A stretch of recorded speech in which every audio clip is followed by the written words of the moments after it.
administración que la guerra espiritual quema el aceite. ¿Cuántos saben que tenemos la unción? Entonces la unción es lo mismo, sobre todo aquellos que tienen carro, que están familiarizados con eso de conducir. La unción es lo mismo que el aceite del carro. El aceite del carro ayuda a que el motor esté bien lubricado, ayuda a que no se recaliente, a que las piezas funcionen sin que vayan a desgastarse y producir un recalentamiento. Y es necesario que el aceite del carro se cambie cada cierto tiempo. También el aceite tiene una particularidad, y es que si tú lo dejas se evapora, y si hay calor, más todavía. El calor, escúcheme por favor, el calor de la guerra espiritual evapora unción. Entonces, cuando usted es un guerrero espiritual, usted tiene que pasar mucho tiempo en comunión con Dios. Por eso le dije que hay guerreros espirituales, pastores, que de tanto ministrar y ministrar se les daña el humor. Y usted los ve que utilizan el púlpito para herir, para maltratar la congregación. Sus mensajes son agresivos, son violentos. Pastores que se levantan en contra del otro pastor del otro barrio, que ponen en disciplina a la gente de manera indiscriminada, con castigos desproporcionales. ¿Por qué? Porque ese pastor está gastando aceite. Cada vez que guerrea, cada vez que ministra, cada vez que predica, el aceite se le está envejeciendo. Entonces, si ese pastor no pasa mucho tiempo en la presencia de Dios, se va a comenzar a manifestar en él, en el ministro, en el líder, en el predicador, las obras de la carne. Por eso usted ve que hay gente que echan fuera demonios, sanan enfermos, incluso lideran grupos congregacionales, pero su manera de ser deja mucho que desear. Eso te lo estoy diciendo yo a usted por experiencia propia. Para los primeros tiempos de mi ministerio pastoral yo era muy agresivo, hería mucho a la gente con mis mensajes, y yo pensaba que como predicaba Biblia estaba justificado, hasta el día que el Señor me comenzó a enseñar todo esto. No era que era mal geniado, o como dijo alguien allá en Club La Amistad, que es que se me sube el azúcar, y cuando se sube el azúcar se daña el humor, se daña el genio. No es eso. Tú cuando tienes a Cristo no hay azúcar que te afecte, ni presión, ni nada de eso. Amén. Tenemos el carácter de Cristo. Entonces, si usted quiere ser un ministro que eche fuera demonio y que Dios lo use fuertemente, y al mismo tiempo tener el carácter corderino de Cristo, una persona afable, amable, cariñosa, que las ovejitas vean una sonrisa en tus labios, que tú exhortes, incluso exhortes y llames la atención sin necesidad de coger rabia. Cuando tú tienes autoridad, tú no necesitas manotear ni gritar. Cuando usted tiene autoridad, la gente lo respeta a usted, así usted le susurre la orden. Amén. Entonces yo los invito a que tengamos un tiempo de refrigerio en la predicación de esta mañana con el Espíritu Santo. Dice, pastor, pero es guerra espiritual. Es que guerra espiritual sin el Espíritu Santo no, es como un acordeón, un vallenato sin acordeón, mi hermano. Es como un huevo sin sal. La guerra espiritual necesita al Espíritu Santo. Amén. Jesús lo dijo, él dijo, mas si yo por el Espíritu echo fuera demonios, ciertamente se ha acercado a vosotros el reino de los cielos. Amén. Entonces la guerra espiritual, echar fuera demonios, destronar espíritus territoriales, está íntimamente ligado con el Espíritu Santo. Y vamos a probarlo a través de las Escrituras. Vamos a buscar un texto que hace poco hablamos de él, en Hechos capítulo 19, donde les comenté cómo Pablo destronó a Artemisa, que es la misma Diana de los Efesios, un espíritu territorial que operaba en toda Asia. Imagine eso, estamos hablando de un continente. Y Pablo, un solo hombre de Dios, un instrumento en las manos de Dios, destronó a Diana de los Efesios, destronó a Artemisa, de tal manera que después que Pablo hizo este destronamiento en guerra espiritual, Éfeso se convirtió en el centro mundial del cristianismo por 200 años. ¿Cuántos aplauden al Señor?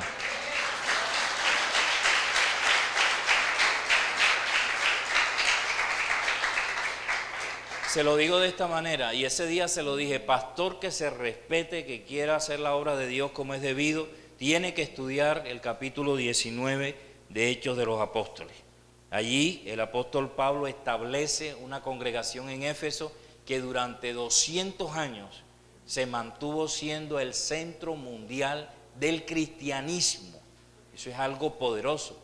Para el que no le entiende, podríamos decirlo de esta manera: aquí en esta ciudad Dios está levantando un ejército poderoso y nos está entrenando en guerra espiritual, porque a través de esta guerra espiritual vamos a destronar los espíritus territoriales de Santa Marta, de tal manera que Santa Marta se pueda convertir en el centro mundial del evangelio en estos últimos días.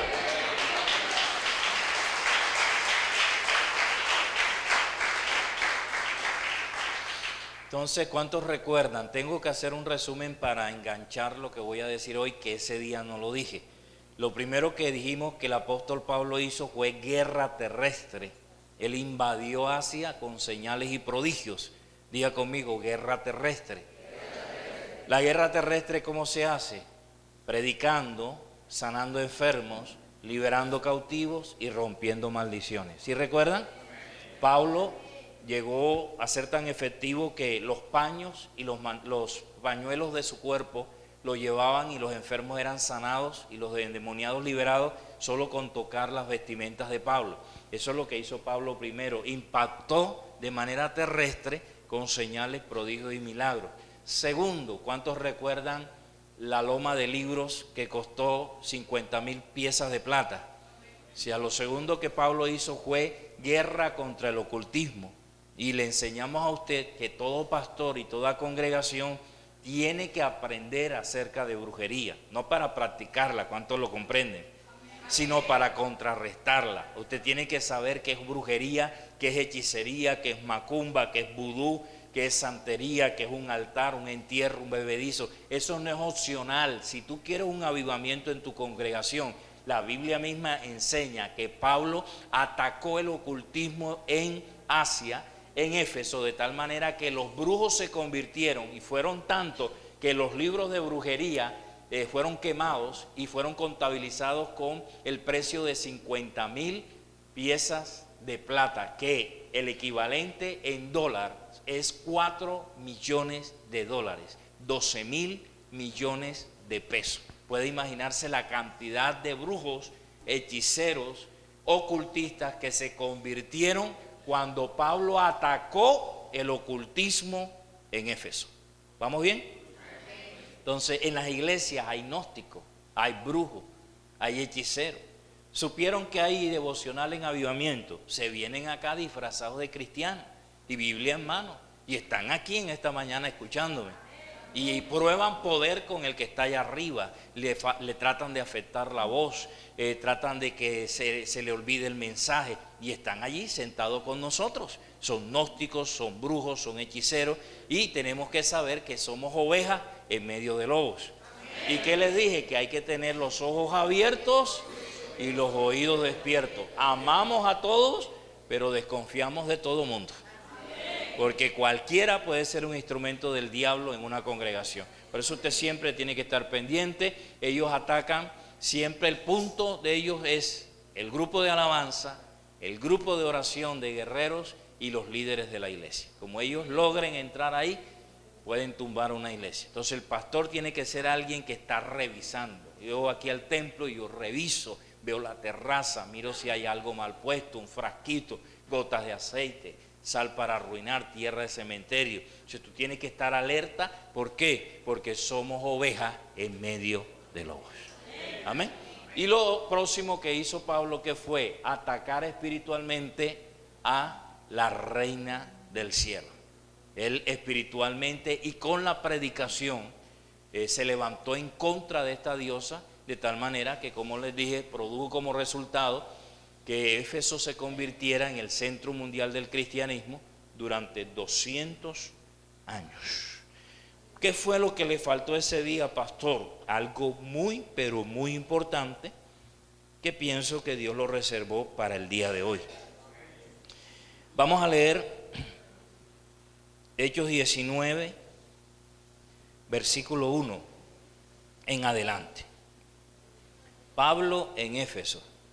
Aconteció que entre tanto que Apolos estaba en Corinto, Pablo, después de recorrer las regiones superiores, vino a Éfeso y hablando a ciertos discípulos, les dijo: ¿recibisteis el Espíritu Santo cuando creísteis?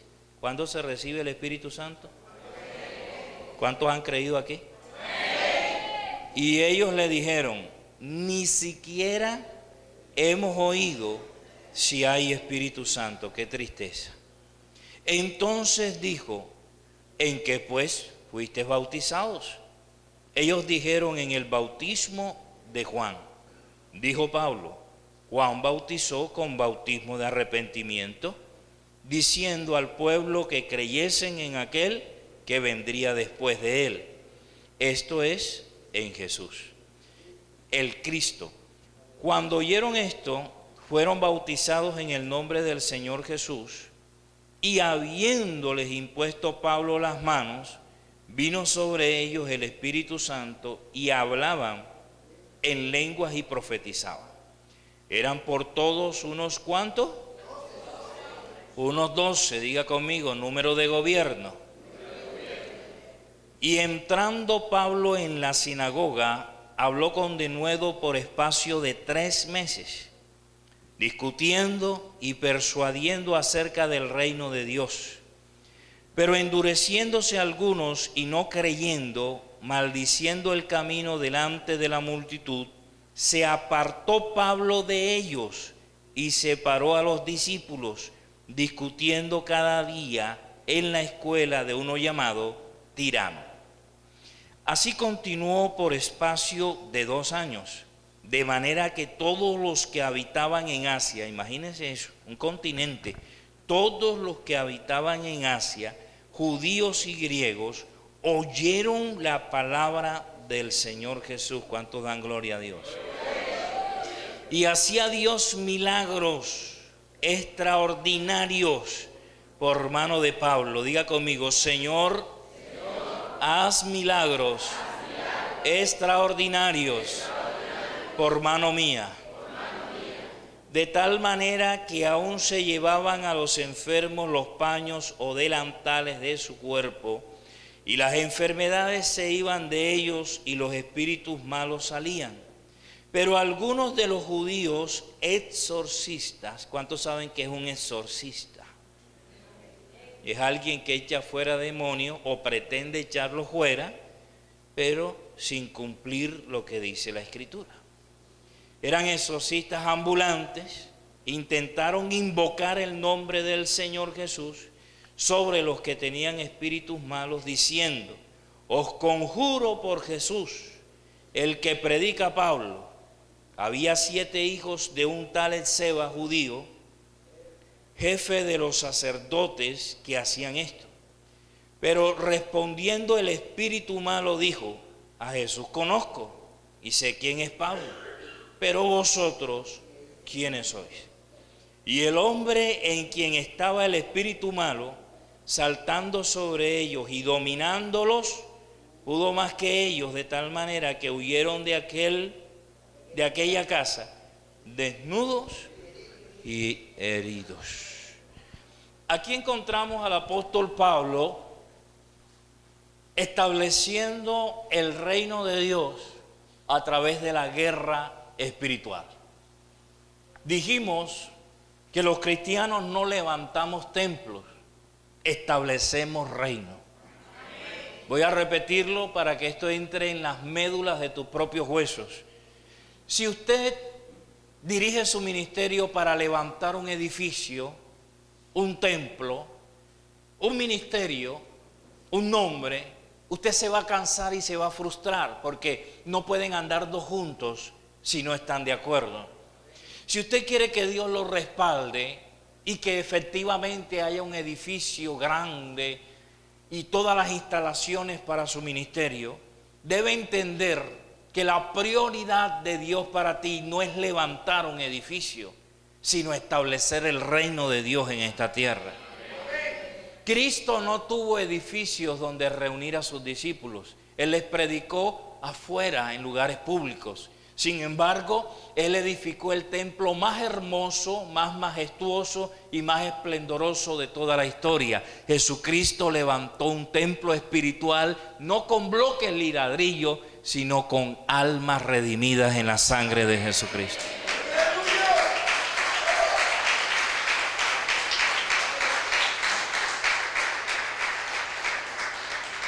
El verdadero templo de un pastor no es el edificio donde se reúne, sino las almas a las que predica. Aleluya.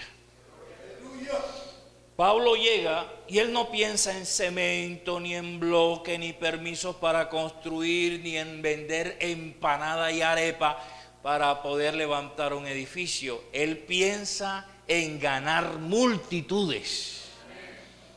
Se dice que cuando uno tiene un hijo, cada hijo trae un pedazo de pan debajo del brazo. Cuando tú tienes hijos espirituales, los hijos espirituales son los que levantan el templo. No es el pastor, son los miembros. Pero ellos lo hacen cuando el pastor cumple su propósito en Cristo Jesús, que es darle al rebaño pasto verde y agua cristalina. Cuando el pastor predica palabra de Dios y está tan lleno del Espíritu Santo que las ovejas salen de sus reuniones gozosas y llenas del Espíritu Santo, las ovejas bien alimentadas se embarazan, se preñan y traen más ovejas a la congregación. ¡Aleluya!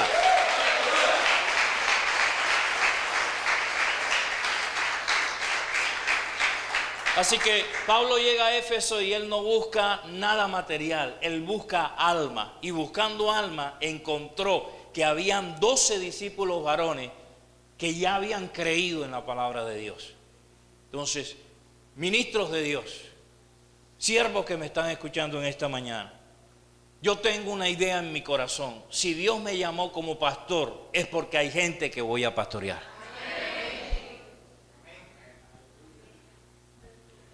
Porque para que tú seas padre tienen que haber hijos. Entonces, si tú tienes llamado pastoral, métase eso en su cabeza y no se deje engañar por el diablo. Si Dios te llamó a pastorear, es porque ya de antemano Dios ha preparado una multitud que tú vas a pastorear.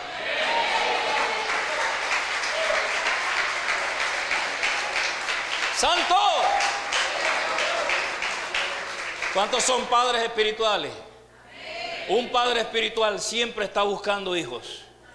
Los padres espirituales están buscando hijos en todas partes. Los padres espirituales están trabajando para alcanzar. Yo sé que en toda Santa Marta hay una multitud de samarios que son mis hijos. Y hay hijos que ya llegaron, pero hay otros que no han llegado todavía. Por eso yo me estoy preparando ahora. Con los hijos que tengo acá, los estoy preparando para recibir los que vienen en camino.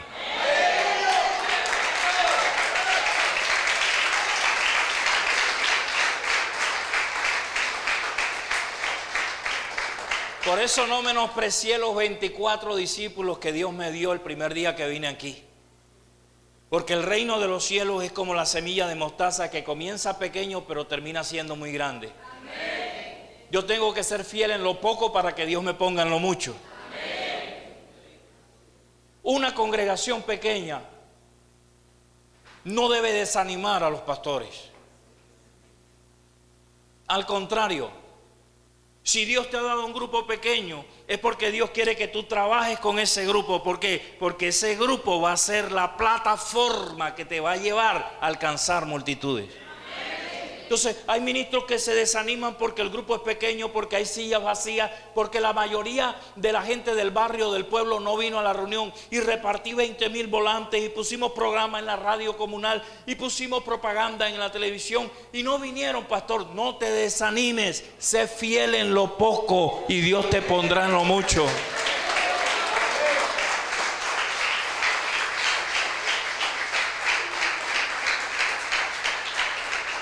El apóstol Pablo comenzó con 12 y no se desanimó. Lo primero que encontró fueron 12, un grupo pequeño, pero él tenía visión. Diga conmigo, el ministro tiene que tener visión. Un ministro trabaja en el presente proyectado hacia el futuro. Un ministro recibe simones, pero sabe que esos simones no van a seguir siendo simones, sino que Jesucristo lo va a convertir en Pedros. Un ministro lidia con 12 discípulos. Pablo habla con ellos, los mira y dice: esto fue lo que me dio Dios, pero se parecen a los que vinieron a David en la cueva de Adulán. ¿Cuántos me están escuchando? Todos los pastores comenzamos con la escuela de la cueva de Adulán. En el colegio que yo estudié de bachillerato, el INEM, venía lo que los demás colegios no querían. Eso se iban a estudiar al INEM, menos yo. Cuando Dios levanta un pastor para grandes cosas, no le da una congregación, le da la cueva de Adulán. Y para los que no saben, a la cueva de Adulán, donde estaba David escondido porque el rey lo quería matar, le vinieron los amargados, los endeudados y los afligidos del pueblo de Israel. ¿Sabes por qué? Porque de lo vil y de lo menospreciado escoge Dios para hacer grandes cosas.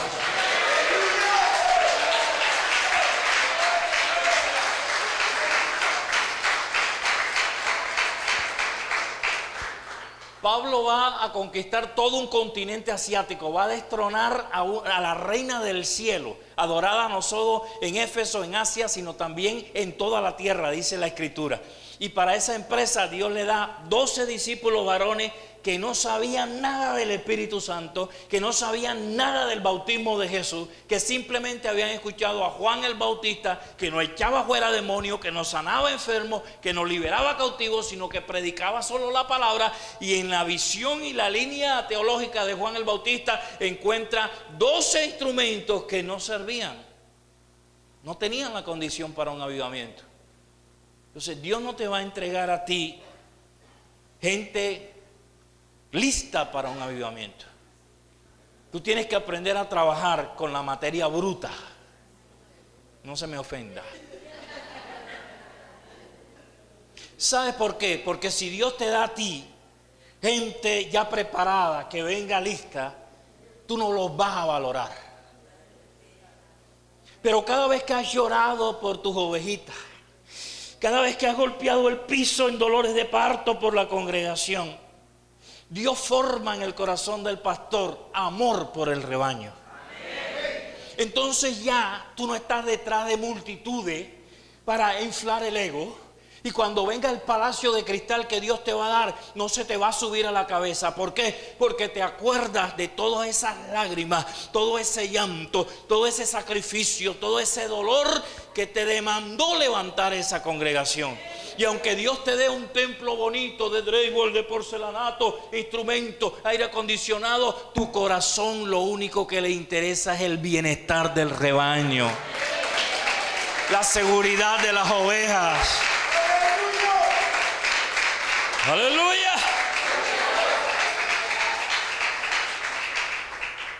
Los que menospreciaron las pequeñeces se alegrarán. Los que menospreciaron las pequeñeces se alegrarán. Yo estoy profetizando sobre ti que menospreciaste tu comenzar pequeño, que en el futuro te vas a alegrar y te vas a gozar. Porque el que cumple el proceso, Dios lo prepara para la bendición. Dios es poderoso para darte multitud de mañana. Pedro predicó 5 minutos y se convirtieron 3,000. Predicó y sanó un enfermo y se convirtieron 5,000. Dios es poderoso para darme 5,000 personas mañana. Pero la pregunta es: ¿estoy preparado para pastorear 5,000 personas? Esa es la pregunta. Dios te puede dar millones. Tú que le estás pidiendo plata, a salir de aquí te puedes encontrar un maletín con 12,000 millones de pesos. ¿Cuántos dicen amén?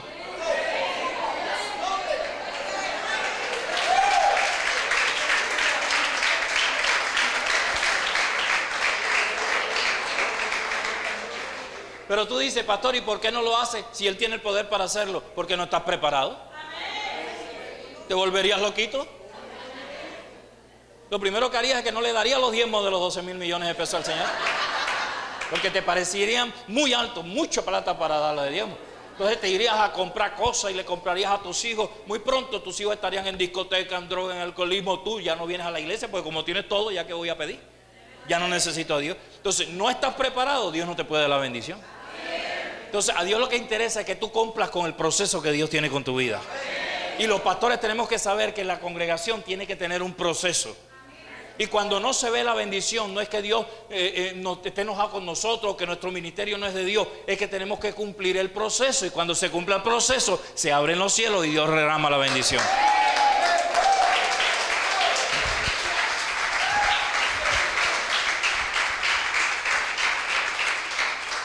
Ahora, nota que ahí no dice que Pablo se volvió loco buscando gente. Dios le dio 12 y él se conformó con los 12. ¿Qué hizo? Los preparó. Se dio cuenta, número uno, que les hacía falta.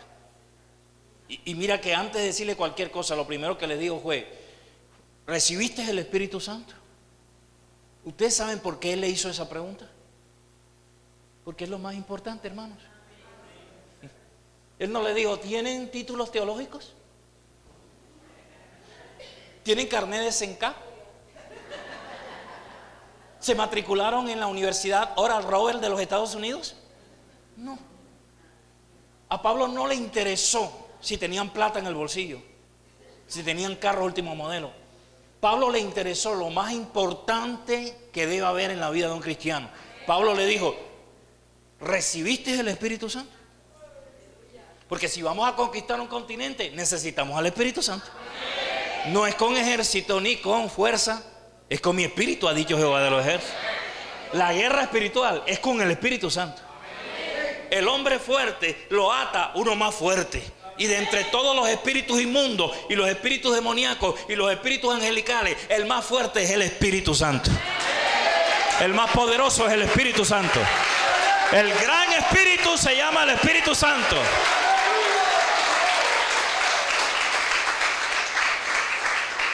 Los cielos de los cielos no pueden contener al Espíritu Santo. El Espíritu Santo no está contenido en el universo. El universo está dentro del Espíritu Santo. Cuando termina la creación, el Espíritu Santo está más allá todavía y no encuentras el final. El Espíritu Santo con el hueco de su mano puede juntar todas las aguas del mar y de los ríos. Con 3 dedos el Espíritu Santo puede juntar toda la arena del planeta Tierra. El Espíritu Santo está sentado en el círculo del planeta. Él vuela sobre las alas del viento. Él cabalga sobre querubines. El Espíritu Santo es el incomparable Dios de Israel, de la iglesia y de Nerio Castro.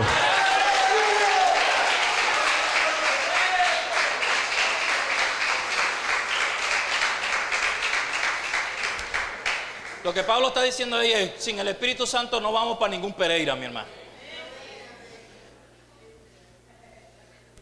Él tenía el propósito de conquistar un territorio grande como Asia, destronar a un principado poderoso como Artemisa, la reina de los cielos, Diana de los Efesios. Pero para hacerlo, él entendía que tenía que ser con el Espíritu Santo. Ellos le dijeron: ni siquiera hemos oído hablar del Espíritu Santo. Qué tristeza, qué dolor en mi alma, qué desgracia, qué miseria la de desconocer al Espíritu Santo. Cuando fuimos creados por Él y para Él. Yo fui creado para el Espíritu Santo. Cristo murió por mí para hacer de mí un templo del Espíritu Santo. Él es mi amigo, mi guía, mi compañero. Sin embargo, estos 12 discípulos bautizados por Juan no conocían que había Espíritu Santo. Eso es lo que hace que muchas congregaciones no crezcan. Desconocimiento de la persona y la obra del Espíritu Santo. Esto es lo que hace que hayan ministros fracasados, que recurran a cualquier otra cosa, a las bagatelas del mundo, a convertir el altar en una plataforma de artistas, porque ellos desconocen quién es el Espíritu Santo. Pablo les habló sobre el Espíritu Santo. Les habló del bautismo de Jesús para poder recibir al Espíritu Santo. Iglesia, a donde quiera que vayas, predica a Jesucristo y enseña sobre el Espíritu Santo. Pastor, es que lo que yo sé es muy poco. Entonces detente en el camino, métete en el secreto y conoce al Espíritu Santo. Porque toda la tierra será llena del conocimiento de la gloria de Dios, como las aguas cubren el mar. Y la gloria de Dios es el Espíritu Santo.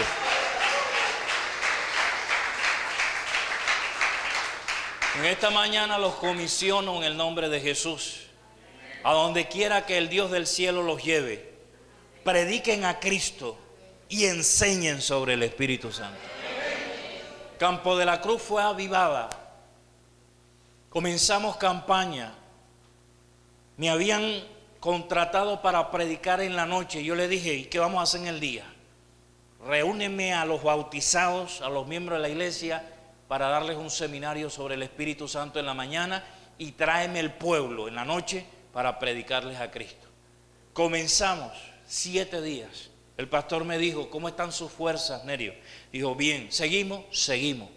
Y fuimos a 14 días predicando en la noche sobre Jesucristo y en la mañana sobre el Espíritu Santo.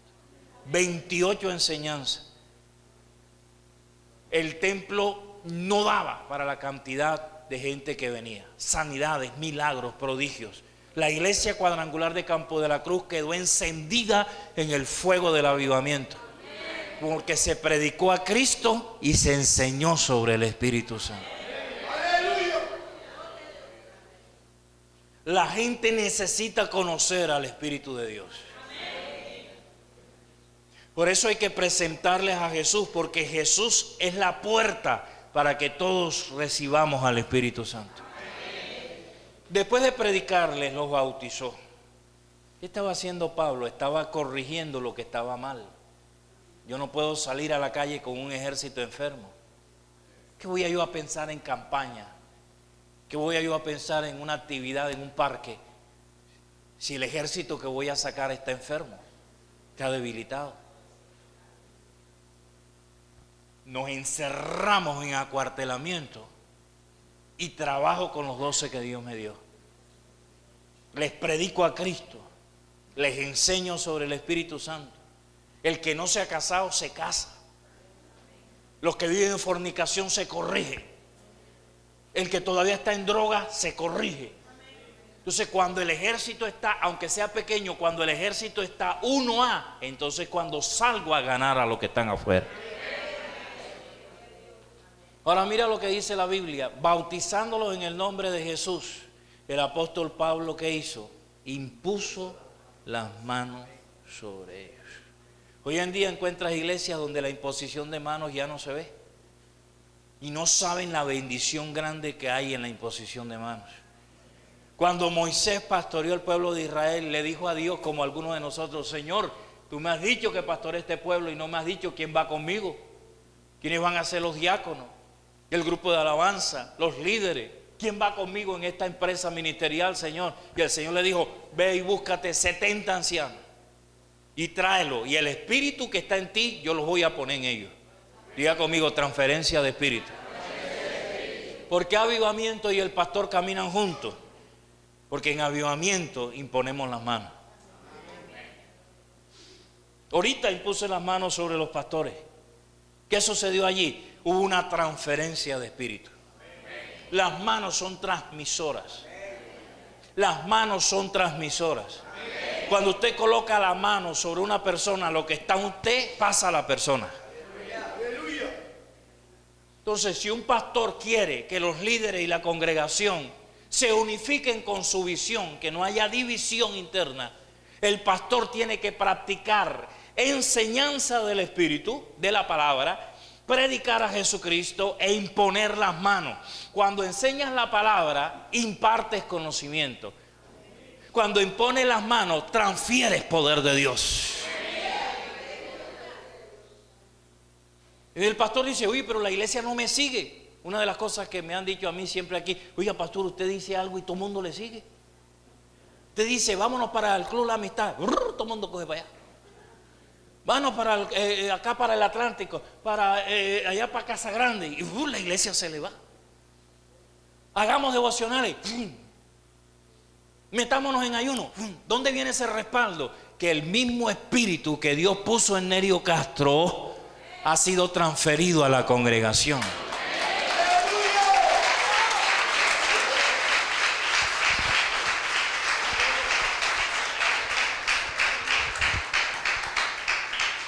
Pastor, es que a mí me da miedo poner la mano porque el otro día la puse y no pasó nada, pastor. ¿Qué importa?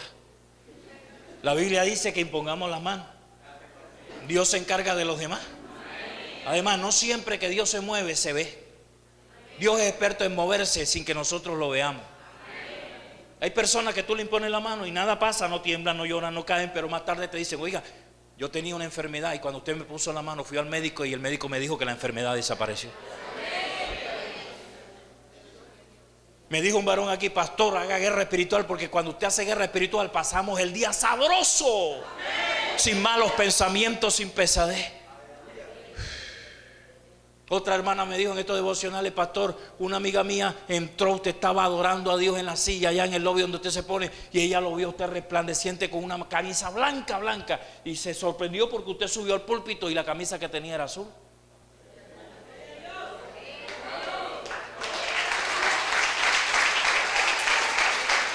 Aleluya, aleluya. Dios toma mi boca. Por eso algo que he aprendido es que cuando tú menos piensas, Dios está hablando contigo. Yo no soy de esos ministros que agarra, que están ganando, clamando y tienen que alborotarse y espelucarse porque el pelo mío no se peluca. Yo puedo estar aquí, usted puede incluso estar cabeceando y el pastor está como que calmadito, como que no está emocionado y ¡pum! Suelta la palabra de Dios y habla a través de mí. Porque la unción cae cuando tú menos lo piensas. Y salté la palabra y dije, el Señor va a darle una gran provisión a los hermanos aquí. Y ¡pum! Ustedes vieron el testimonio. 1.400.000 le dio Dios a una pareja para que le pagara la matrícula a su hija. Transferencia, transferencia. Tú tienes que dar lo que Dios te ha dado. Suelta el manto. La imposición de manos transfiere el manto y muy pronto los que te están oyendo van a tener la misma unción que tú tienes, la misma gloria que se manifiesta en ti, la misma palabra que sale de tu boca. ¡Aleluya! Ahora sabemos que no debemos poner las manos a la ligera. Claro que sí. No se trata de ser una metralleta de imposición de manos, sino que cuando Dios te manda. Pero entienda y comprenda que la transferencia de espíritu hace que la congregación se unifique con la visión del pastor, con la visión del líder. Tú no puedes tener un grupo, incluso hasta tu familia. Ponga la mano sobre sus familiares, no para ponerle el ojo colombiano a la mujer. Hay algunos que la única imposición de manos que usan es esa. Le pegan a los hijos, golpean a la mujer, hasta el perro. El Señor dijo que oíamos serpientes y escorpiones.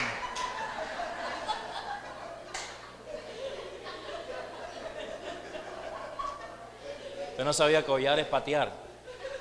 Hollar es pisotear y en el griego koiné, el más viejo de los griegos, es patear.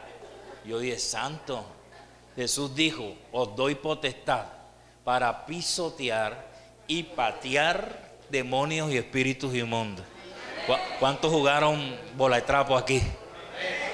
¿Cuánto les pesa la cañaña en esta mañana acá?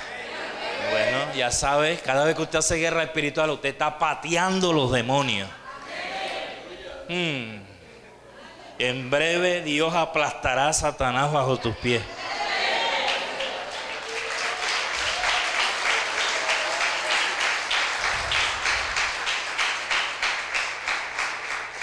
Ahora, importante esto, para que el pastor ponga mano, tiene que estar bien. Porque si el pastor está escachalandrado y se va a poner a imponer las manos, la iglesia se cachalandra.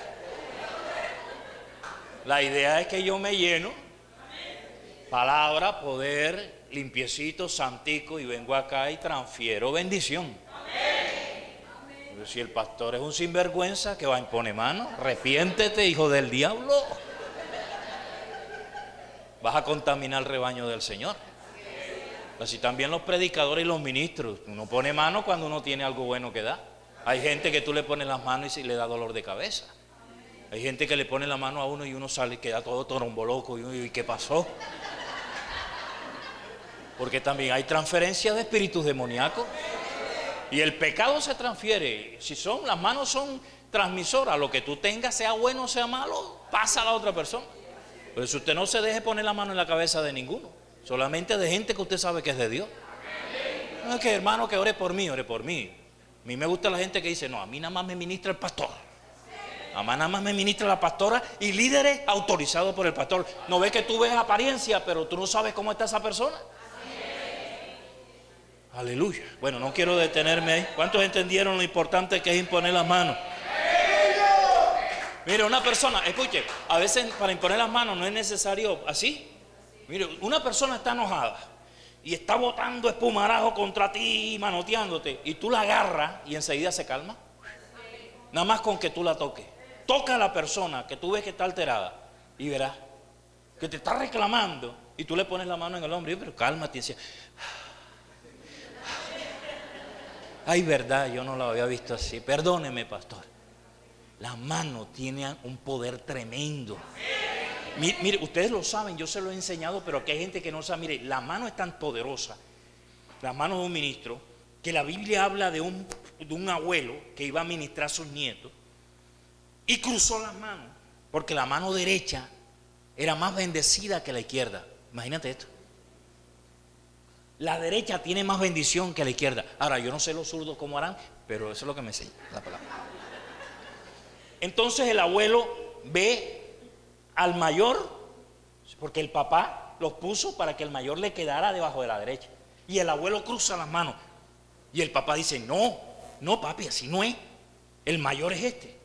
Y él cruzó las manos otra vez y le dijo, no hijo, porque en esta ocasión el menor será más grande que el mayor. El cambio de manos determinó el destino de ese varoncito. Wow. Entonces mis manos no son cualquier cosa. Así flacuchenta como usted la ve. Las manos de un cristiano tienen poder de Dios para determinar el futuro de una vida.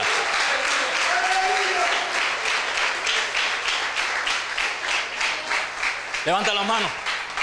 Dile, Señor, limpio mis manos, santifícalas, porque hoy he aprendido que hay poder tuyo en mis manos. Amén. Tus manos pueden determinar el futuro de una persona. Siento la presencia de Dios, mi hermano. Por eso abraza, besa, acaricia, en lugar de manotear y de señalar. Deja ese dedo amenazador. Es que tú y tú y tú y siempre tú. Te lo dije, te lo dije, te lo dije. Deja el dedo amenazador porque el Señor es experto en fracturar deditos. Las manos no son para señalar ni para golpear. Las manos son para acariciar.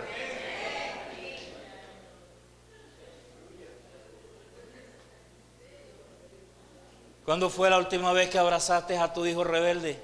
La rebeldía se le quitaría con un abrazo.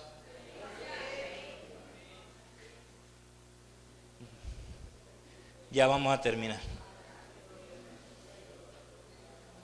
¿Qué más viene? Impuso las manos y ellos profetizaron y hablaron en lengua. Aleluya. Dice que Pablo hacía milagros. Después que se llenaron del Espíritu Santo, los 12, y 12 significa gobierno.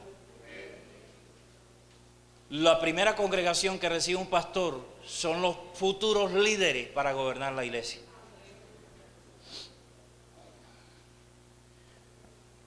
Una vez lleno del Espíritu Santo, es que la Biblia nos dice que Pablo hacía grandes maravillas y milagros por el respaldo de una congregación llena del Espíritu Santo. Y resulta que habían unos exorcistas que estaban acostumbrados a estar echando fuera demonios, pero sin Dios, como lo hacen los católicos. Y ellos oyeron hablar de Pablo y que Pablo predicaba a Jesús. Y pensaron que solamente con eso podían echar fuera al demonio. Entonces había un endemoniado, diga conmigo, endemoniado. ¿Qué significa? Si es endemoniado, ¿qué significa? ¿Ah? Que tenía el Espíritu Santo. Entonces, si es endemoniado, ¿qué significa? Estaba poseído por un demonio.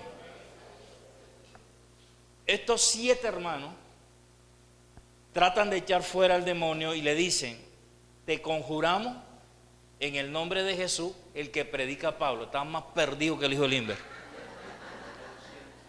No tenían autoridad, no tenían poder, sino que escucharon y quisieron repetir. Así hay gente. Hay gente que cree que guerra espiritual es leer un libro y ya puedo echar fuera demonios.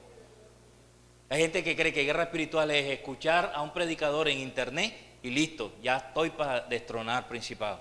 Esto es un proceso.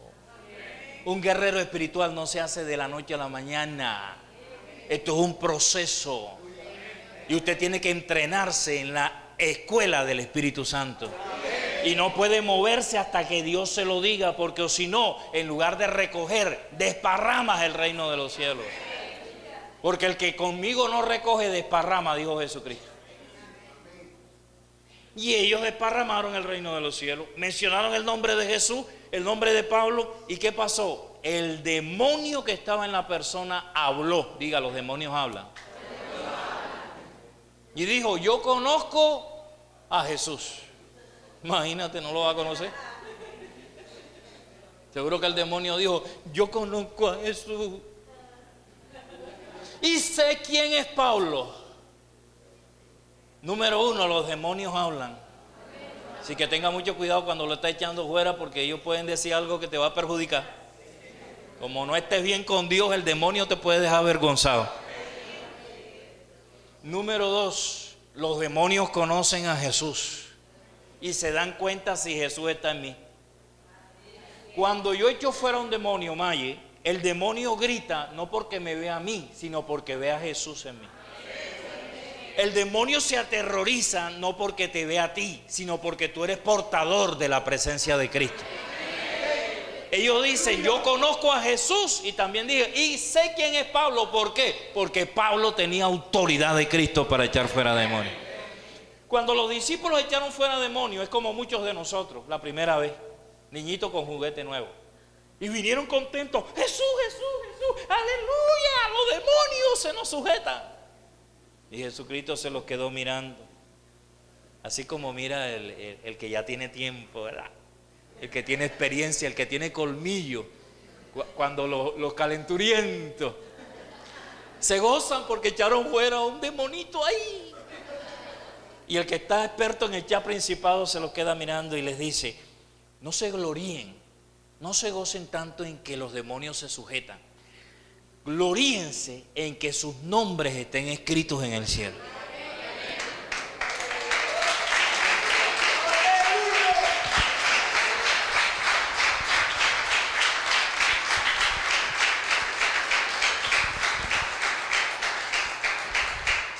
Esméchamelo, pastor.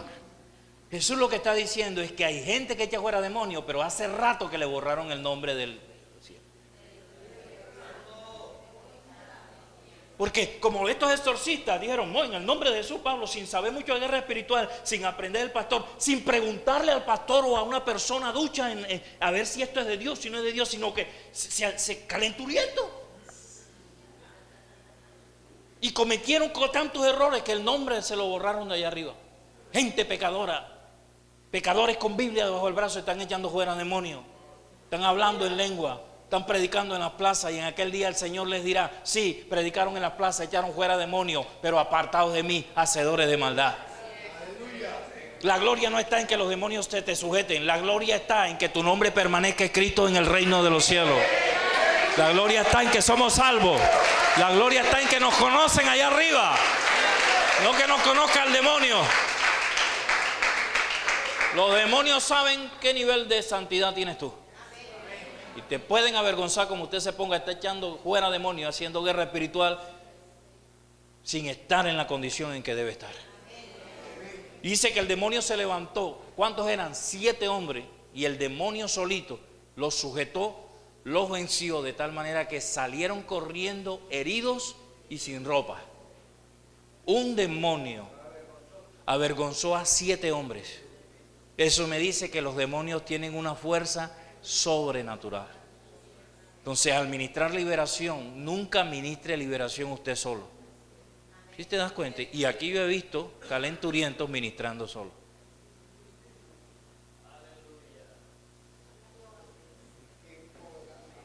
Cuando yo voy a ministrar liberación, yo tengo que tener un equipo de respaldo. Tengo que llamar por lo menos a alguien. Y si voy a ministrar a un niño, obligatoriamente tiene que estar un adulto perteneciente a la familia del niño. Porque si a ese niño le pasa algo, ¿cómo pruebas tú que no fue culpa tuya? Si ese niño dice, el demonio del niño dice, no, él no me liberó, sino que me metió en la oficina para abusarme sexualmente, ¿cómo pruebas tú lo contrario? Demonio es puerco. Cuando usted va a ministrar liberación, tiene que haber testigos. Nunca ministre solo. Trate de no ministrar en las casas. Para eso está el templo de Dios. No que me vaya a liberar en mi casa, no, venga al templo. No es que yo no puedo, que estoy cansado, entonces no, liberación, ese que no quiere ser recibir a Jesucristo. Tú lo que quieres es que te hagan un evangelio a domicilio. Ay, sabroso. Y hay ministros que están dando evangelio a domicilio. Le llevan la liberación, la sanidad y la predicación a la gente en la casa y la gente no viene al templo, no viene a la casa de Dios. Que vengan a la casa del Señor. Yo me alegré con lo que decían, a la casa de Jehová iremos. El centro de operaciones del cristiano es el templo. Aleluya. Bueno, entonces ya con esto abrimos lo que es demoniología. Para el próximo, así se llama, demoniología. Entonces para la próxima ya entramos en eso y quedamos en stop con las armas del hombre fuerte, que vamos a dejarlo para... Ahí le voy a enseñar que es un altar, un entierro, un bebedizo. Pero quiero entrar en demoniología. ¿Ves? Entonces hoy es ¿qué? Viernes. Si Dios permite, para el lunes o el domingo en la escuela dominical le damos entrada a esto. Entonces para el 23 tenemos una cena especial, porque ese día, el 24 es domingo. Entonces el 24 tenemos la Santa Cena y necesito a los diáconos que se reúnan conmigo este domingo 17 para organizar el 24 y el 31. 31 cerramos año aquí también en escuela dominical y no sé, vamos a ver qué hace Dios. Y el 24 tenemos la cena, la última cena del mes 2017. Vamos a inclinar nuestros rostros. Señor, te damos gracias. Te damos gracias por tu misericordia. Te damos gracias por tu poder, Dios. Porque tu Espíritu Santo está con nosotros siempre. Tú estás preparando al pueblo para un gran avivamiento, para la venida de Cristo. Yo voy a pedir a todos aquellos que en esta mañana digan, pastor, yo necesito la llenura del Espíritu Santo. Que no la tengan, que no hayan experimentado esa llenura o que se descuidaron y se les secó. Pasen aquí adelante.